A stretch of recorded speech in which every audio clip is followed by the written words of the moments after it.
Hey Bears, this is Katie, one of the career counselors in the Office of Career Services. Today I want to talk about how to choose your references.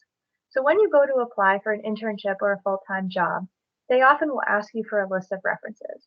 And what they want is a list typically of 3 professional references, specifically people that can talk about your top skills and experiences. So your goal is to think about people who really seen you working, whether it be a supervisor or a manager, maybe at your job or your internship, or sometimes you can consider having a faculty member who knows you really well from the classroom. You're focusing here on professional references instead of personal references, which would be more family or friends. It's also important to think about, again, the occasion or the environment that you know these references. The most related to the job you're applying to would be the best references to choose. When you ask those people to be your references, it should be considered a large favor. So make sure that you schedule a time to sit down with them one-on-one, explain why you think that they would be a good reference for you, and then provide them with all the information that can be useful when they serve as your reference. Provide them with an updated copy of your resume, maybe a list of the types of jobs you're applying to, and any other specific details that you would like them to highlight when they are called for that reference.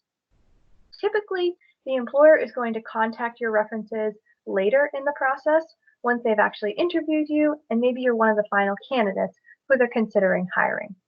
At that point, typically you would alert your references and let them know that they should be receiving a call at some point. And then after they've actually given the reference, it's critical to make sure that you send a really nice thank you note to those individuals who took the time to really speak on your behalf and highlight your top skills and abilities. So if you're interested in what a reference sheet would look like, we have a sample in our resume writing guide. It's on the very back here, and you'll see a reference page is pretty simple. It just includes the contact information of each reference, their job title, where they work, location, contact info, and then one piece that's helpful is a statement of how you know them. This could be something as simple as internship supervisor. So this will give you a snapshot of how to prepare your reference sheet and get that up and running.